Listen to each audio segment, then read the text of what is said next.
8:06 en Canarias, y aquí seguimos en tertulia con Paco Maruenda, con Mamen Mendizábal, que te cambio el apellido, Mamen, y David Jiménez Torres. Y voy a incorporar en este momento a Dolors Montserrat, la portavoz del Partido Popular en el Parlamento Europeo. Señora Montserrat, ¿qué tal? Buenos días.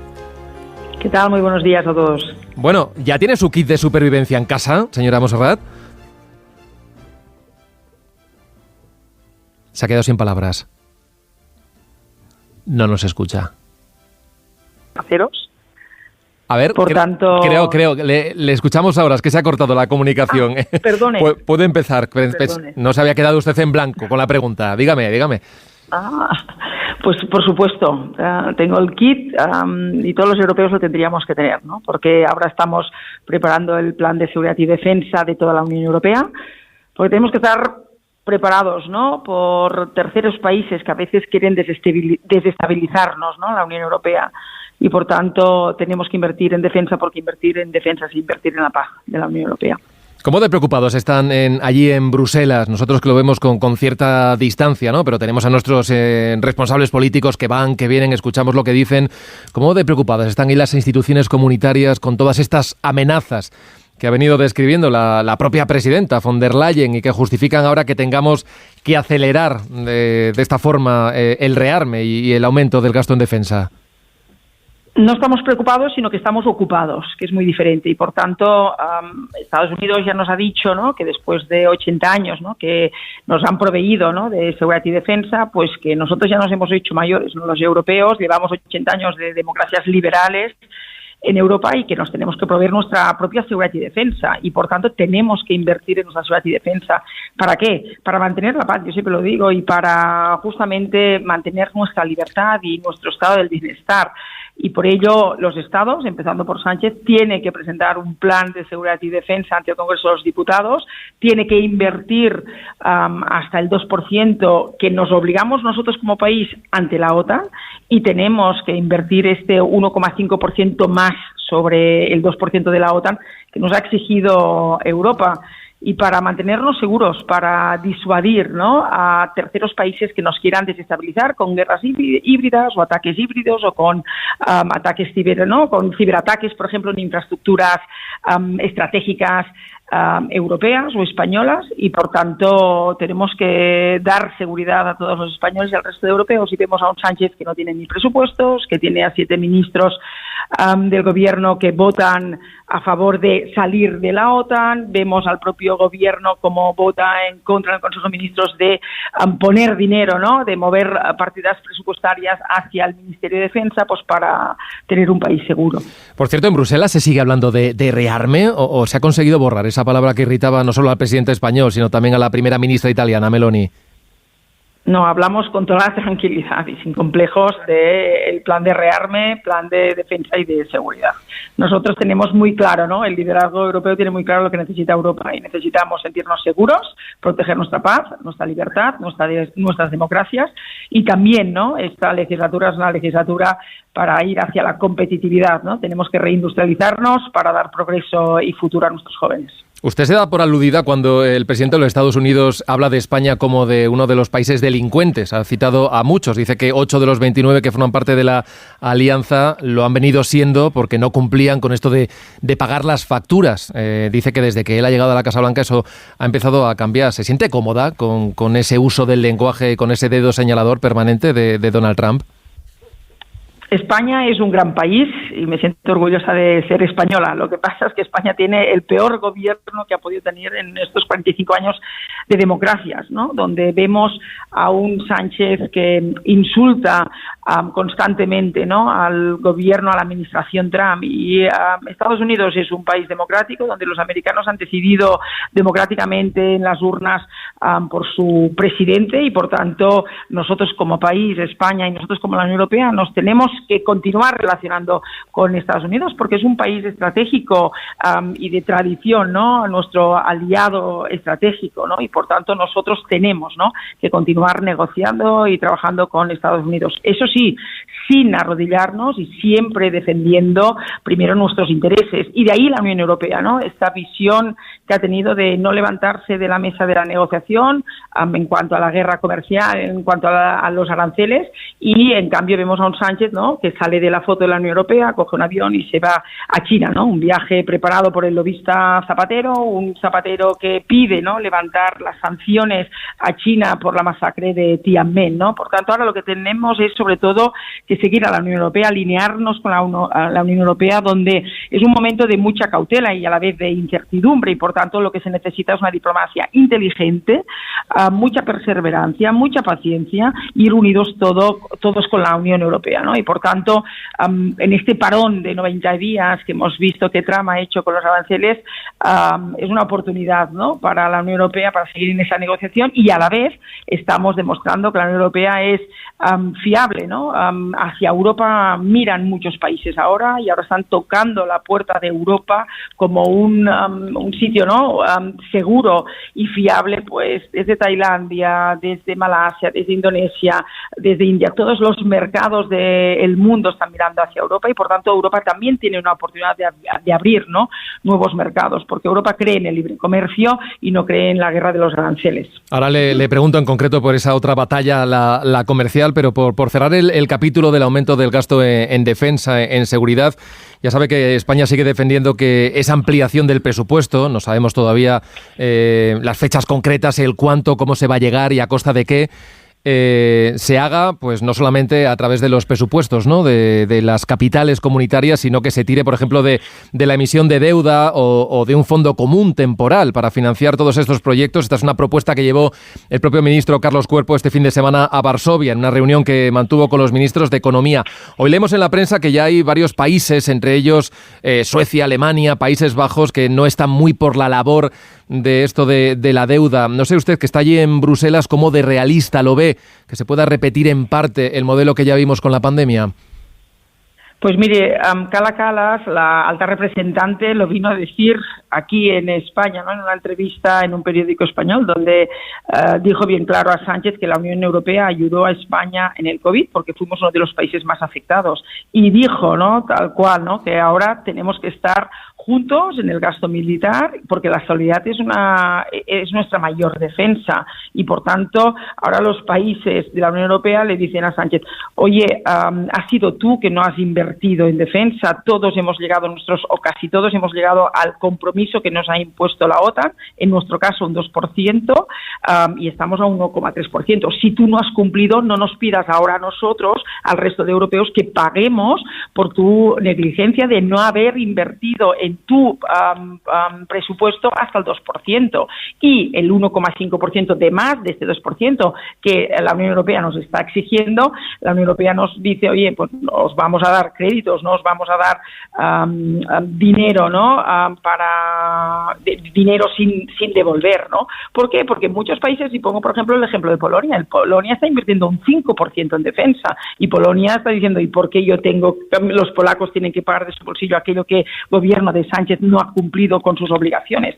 Por tanto, es nuestra obligación, la obligación del gobierno de Sánchez. El problema que tenemos es un gobierno sin presupuestos, donde lleva aproximadamente 7 años gobernando y donde solo ha conseguido 3 presupuestos. Es que me atrevo a decir que esta legislatura empezó el año 2023 y desde el 2023 no tenemos presupuesto, 24 tampoco y 25 tampoco. O sea, estamos viviendo con el presupuesto aprobado antes de las elecciones del 23 de julio del 2023. Esto en ningún país del mundo ni de Europa pasaría. Y pongo el ejemplo de Alemania. Canciller socialista alemán en febrero ve que no tiene el apoyo para tirar adelante el presupuesto y convoca elecciones. Por tanto, Sánchez aprueba presupuesto, nos presenta un plan de seguridad y de defensa, nos presenta un plan de verdad para combatir esta guerra comercial y ayudar a todos los sectores económicos españoles afectados por los aranceles, oiga, o que se vaya y que convoque elecciones, que los españoles necesitan liderazgo y soluciones, y esto lo podemos dar el Partido Popular Español con Feijóo.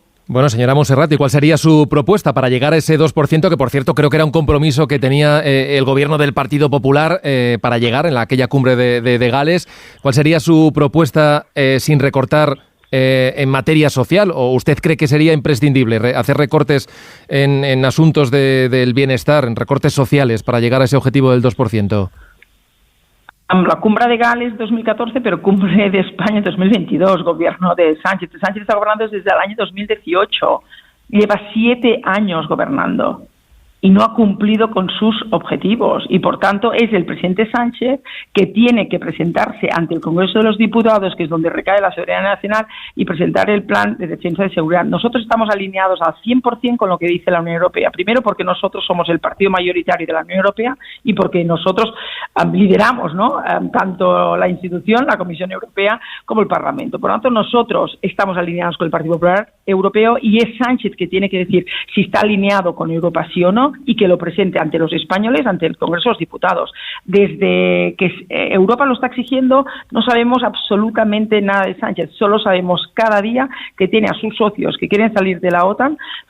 Lo que tenemos es que cada día sus socios en el Consejo de Ministros votan en contra, ¿no?, de medidas, ¿no?, de movimiento de partidas, ¿no?, presupuestarias, de un presupuesto prorrogado, de otro prorrogado, para defensa, se oponen, y ahora tenemos la cumbre de la OTAN en junio. ¿Y qué es lo que va a pasar? ¿Qué es lo que va a decir Sánchez? Por tanto, es Sánchez que tiene que poner encima de la mesa un plan de seguridad y defensa creíble, real y alineado con la Unión Europea. ¿Para qué? Para mantener la paz en Europa y, sobre todo, para mantenernos a todos seguros. Pero su alternativa, ¿cuál es? ¿Qué es lo que le preguntaba? ¿Sería vía presupuestos? ¿Está a favor o no de que haya deuda, de que haya subvenciones directas? ¿Cuál es la propuesta en concreto que tiene el Partido Popular? Nosotros tenemos claro que nosotros, si estuviéramos en el gobierno, ya tendríamos el plan presentado y ¿Y qué diría ese plan, señora Monserrat? No hubiéramos estado ningún año sin aprobar presupuestos. Y, por tanto, nosotros hubiéramos cumplido de presupuesto con el objetivo de la OTAN. Y ahora estaríamos en negociaciones con la Unión Europea para cumplimentar el 1,5% que nos está pidiendo la Unión Europea. Vía presupuestos, nosotros tendríamos presupuesto y nosotros hubiéramos cumplido con la OTAN. Lleva 7 años gobernando Sánchez, con 7 años tienes capacidad y de sobras de poder cumplir con la OTAN, ¿no?, con nuestro compromiso de la OTAN. Bueno, le he escuchado antes y hacía referencia a ese viaje que ha hecho el presidente del gobierno a Pekín para reunirse con Xi Jinping, y le he leído también estos días decir que el presidente va por libre y que ha ido prácticamente a China solo por el lucimiento personal. ¿Hay algún dirigente comunitario con el que usted haya hablado que le haya confirmado esto de que va por libre y de que no ha consultado a von der Leyen?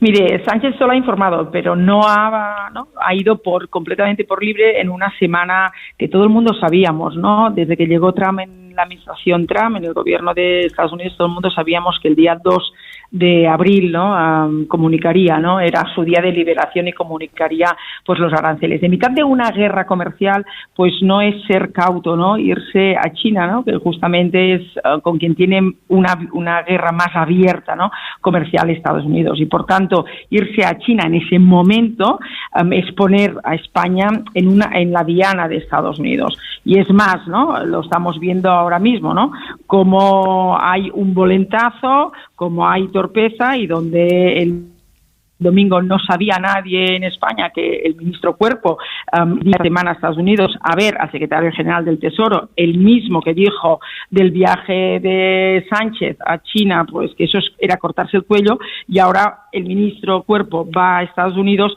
¿Para qué? Pues para que no le tengan en cuenta a Sánchez ese viaje a China. Por tanto, esa es la demostración de que es una política de exteriores de volantazo, de torpeza, cortoplacista y, sobre todo, no pactada ni negociada con el partido mayoritario en España, que es el Partido Popular, ¿no? Siempre la política exterior se ha negociado con el partido de la oposición y siempre se ha pactado con la Unión Europea.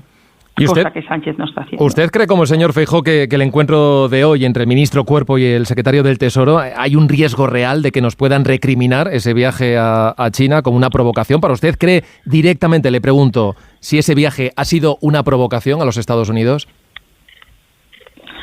Nos ha puesto en una diana. Por tanto, lo que tendría que haber hecho Sánchez es alinearse, ¿no?, con la Unión Europea. Tanto el comisario de Comercio, Šefčovič, ya viajó a China en nombre de toda la Unión Europea y en nombre de los 27 Estados miembros, y Šefčovič ayer también ha viajado, el mismo comisario de Comercio, en nombre de toda la Unión Europea, ha viajado a Estados Unidos. Por tanto, unámonos, ¿no?, con la Unión Europea y hagamos esta diplomacia inteligente, perseverante de la Unión Europea, que no se levanta de la mesa. Eso sí, Estados Unidos sabe perfectamente, tú me impones aranceles, Europa también tiene sus instrumentos, o sea, quien imponga aranceles que no se piense que no le van a imponer aranceles, y por tanto Europa ya tiene preparada la lista de aranceles, así como medidas anticoerción. O sea, pero vamos a intentar, por el bien, ¿no?, de nuestros productores, de nuestros agricultores, de nuestros pescadores, de nuestros trabajadores y nuestras familias, de defender el libre comercio y de que no se entre en una guerra comercial y que no hayan aranceles. Ahora bien, si definitivamente la administración Trump decide poner aranceles, pues Europa no se va a quedar de brazos cruzados, también va a poner aranceles. Pero lo importante es lo que está haciendo la Unión Europea en nombre de todos. Por tanto, lo que tenemos que hacer es, como gobierno, no ir por libre, no hacer volentajos y, sobre todo, negociar, ¿no?, tu política exterior con tu partido mayoritario, con la Unión Europea, con el partido mayoritario, que es el Partido Popular y que está en la oposición, y con la Unión Europea. Bueno, no tenemos mucho tiempo. Quería preguntarle por la cita que va a tener lugar dentro de 2 semanas en Valencia. Allí se va a celebrar el Congreso del PP Europeo, en el que usted va a asumir la Secretaría General del partido. Al menos esa es la propuesta que ha hecho el actual líder de su partido, Manfred Weber. Me gustaría preguntarle qué reto supone ese cargo, y si por otro lado temen que pueda quedar la cita un poco opacada porque tenían miedo a que pueda haber alguna protesta, porque está el presidente Mazón allí en una situación un tanto complicada y ha habido un poco de lío sobre si esa era la mejor sede, si no, si tenían que ir, si no, en fin. Cuénteme, ¿qué retos va a tener usted en ese cargo? Pues la primera, nuestra responsabilidad como Partido Popular Europeo, el mayoritario en Europa, es doble, ¿no? Lo primero es liderar el futuro de Europa, porque tenemos una gran oportunidad por delante, con todo lo que estamos viviendo, ¿no?, hoy, ¿no?, geoestratégicamente y geopolíticamente. Europa tiene 450 millones de habitantes, Estados Unidos 340 millones, nuestro enemigo que está en nuestras puertas, ¿no?, de Europa, que es Rusia, 140 millones. Por tanto, cuando Europa se une, tenemos la capacidad de liderar en el mundo. Lo hemos demostrado décadas, ¿no?, allá, y ahora podemos otra vez demostrarlo. Y por tanto, el Partido Popular Europeo está en esta responsabilidad doble. Primero, liderar el futuro de Europa en Europa y en el mundo, y segundo, sobre todo, protegerla de quienes quieren desmantelarla desde dentro. Y para eso estamos aquí, para defender la democracia liberal con valentía y sin complejos. Y por tanto, esta influencia que gana el Partido Popular Español, el presidente Feijóo, con esta Secretaría General, pero también con la presidencia del Comité de las Regiones, por ejemplo, con Juanma Moreno, y siendo, ¿no?, la segunda delegación más grande dentro del Partido Popular Europeo, pero también siendo la tercera delegación más grande dentro de todo el Parlamento Europeo, pues la vamos a utilizar. La vamos a utilizar para defender nuestra democracia y nuestro Estado de Derecho español, para defender a nuestras familias y nuestros sectores españoles en Europa, como está pasando ahora, por ejemplo, con esta guerra comercial, y sobre todo vamos a continuar denunciando día a día todos los tics autócratas de Sánchez, ¿no?, vulnerando el Estado de Derecho en Europa, y lo vamos a hacer con fuerza, con mucha voz y sin complejos. Veremos, por tanto, ¿será posible un acuerdo PP-PSOE en dar respuesta a esta materia, la de los aranceles? Porque escuchamos los lenguajes que a veces son muy gruesos, ¿no?, cuando salimos a la escena pública, pero después vemos que se negocia y que hay voluntad, ¿no? Esta vez podría ser el momento en el que haya un acuerdo en un momento crucial, y a veces la política lo opaca todo y nos olvidamos de que hay muchas empresas, muchos sectores que están pendientes. Usted hablaba de una tregua, esto entre comillas, porque hay muchas empresas que de aquí a 3 meses no tienen ni idea de lo que van a hacer ni a lo que se van a enfrentar, y esto está condicionando ya su producción. ¿Va a ser posible ese entendimiento? El Partido Popular tiene plan de país, a diferencia del gobierno que está en descomposición, y envuelto de corrupción y sin presupuestos y sin ningún tipo de acuerdo en el Parlamento, no tiene capacidad de aprobar ninguna ley, pero nosotros el Partido Popular no tenemos un proyecto de país y, por ejemplo, el tema de los aranceles hemos puesto un plan encima de la mesa donde Juan Bravo, nuestro vicesecretario, le presentó al ministro de Economía.